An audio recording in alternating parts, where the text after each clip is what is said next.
Karl Marx को आधुनिक समाजवादी विचारधारा का पिता माना जाता है। उन्होंने जीवन पर्यंत समाजवादी साहित्य की रचना की। उन्होंने विश्व को न केवल नवीन क्रांतिकारी विचारधारा दी, वरन उस विचारधारा के द्वारा विश्व के इतिहास की दिशा ही बदल दी।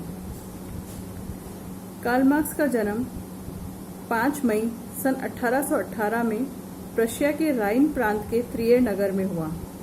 उनके पिता की कुल 9 संतानें थीं, जिनमें मार्क्स सबसे बड़े थे। उनके माता पिता मध्यम वर्ग के परिवार से थे और यहूदी धर्म को मानते थे। उनके पिता एक वकील थे। मार्क्स जब 6 साल के थे तब उनके माता पिता ने यहूदी धर्म को छोड़कर ईसाई धर्म ग्रहण कर लिया था। बचपन से ही मार्क्स एक प्रतिभाशाली और कुशाग्र व्यक्ति थे। उन्होंने हाई स्कूल तक की शिक्षा त्रियर नगर में की और जब वे 17 वर्ष के थे तो विधि में शिक्षा ग्रहण करने के लिए वे बोन विश्वविद्यालय में चले गए, किंतु 1 वर्ष के बाद ही उन्होंने विधि की शिक्षा छोड़ दी और इतिहास तथा दर्शन शास्त्र का अध्ययन करने के लिए बर्लिन विश्वविद्यालय चले गए। बर्लिन विश्वविद्यालय में हीगल के विचारों का बड़ा दबदबा था, जिसका प्रभाव मार्क्स के विचारों और कृतियों पर भी पड़ा। हीगल से ही द्वंद्वात्मक दर्शन की शिक्षा मार्क्स ने ग्रहण की थी, यद्यपि उसके एक स्वरूप को परिवर्तित कर दिया था उन्होंने। हीगल के अतिरिक्त मार्क्स पर एपिक्यूरस के भौतिकवाद और लुडविग तथा फ्योरबेक के नास्तिक विचारों का भी बहुत प्रभाव पड़ा।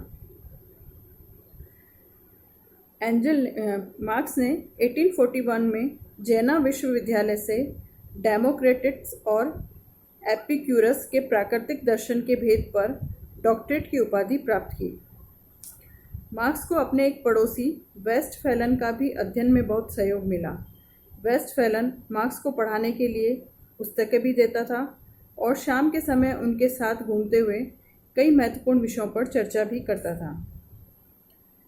सन 1843 में मार्क्स ने जेनी फॉन वेस्टफैलन नामक लड़की से विवाह किया। श्रीमती मार्क्स के कई बच्चे हुए, जिनमें एक पुत्र एडगर तथा 2 पुत्रियां फॉक्स तथा फ्रांसिसिका छोटी उम्र में ही उन कठिनाइयों के दौर में मर गई जो 1848 की क्रांति के बाद में परिवार को झेलनी पड़ी। लंदन प्रवास के दौरान मार्क्स ने अपने परिवार के साथ 2 कमरे वाले मकान में रहे। इस दौरान वे गरीबी, रोग, मृत्यु, पीड़ा और अपमान को झेलते रहे। पुत्र एडगर और पुत्री फ्रांसिस्का की दवा के अभाव में उन्होंने दम तोड़ दिया। फ्रांसिस्का की मृत्यु के समय मार्क्स के पास एक पैसा भी नहीं था। जेनी, जो उनकी पुत्री थी, ने अपने परिचित व्यक्ति से 2 पाउंड उधार मांगकर उनके कफन की व्यवस्था की। जीवित संतानों में उनके 3 पुत्रियां थीं, जेनी, एलियोनोरा तथा लॉरा। मार्क्स सभी यूरोपीय भाषाएं जानते थे। जर्मन, फ्रांसीसी और अंग्रेजी भाषा में तो वे इतना सुंदर ढंग से लिखते थे कि भाषा पारखी भी मुग्ध हो उठते थे।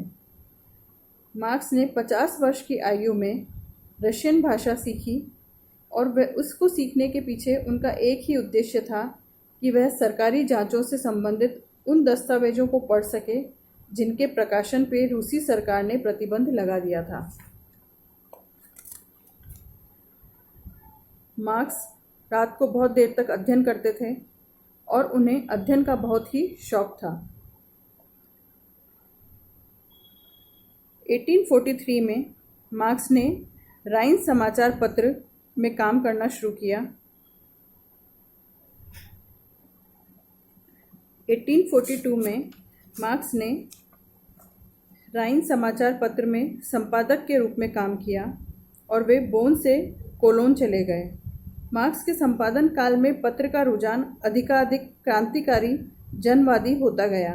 इसलिए सरकार ने पहले तो पत्र पर दोहरी और तिहरी सेंसरी बिठाई, फिर 1 जनवरी 1843 में इसे एकदम बंद कर दिया गया। 1843 में राइन समाचार पत्र के बंद होने के बाद मार्क्स को कुछ समय के लिए बेकारी में समय बिताना पड़ा। इस समय उन्होंने इंग्लैंड, फ्रांस, जर्मनी, अमेरिका आदि देशों में इतिहास और कल्पनावादी समाजवादी साहित्य, विशेषतः सेंट साइमन और चार्ल्स फोरियर की रचनाओं का गहराई से अध्ययन किया।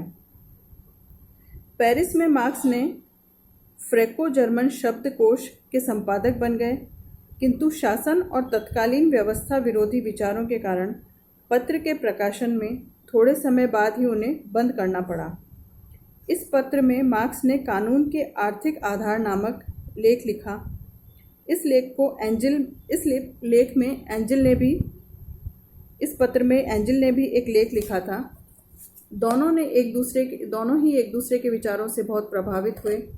सितंबर 1844 जब फ्रेडरिक एंजिल फ्रांस आया तो उन दोनों में गहरी मित्रता हो गई।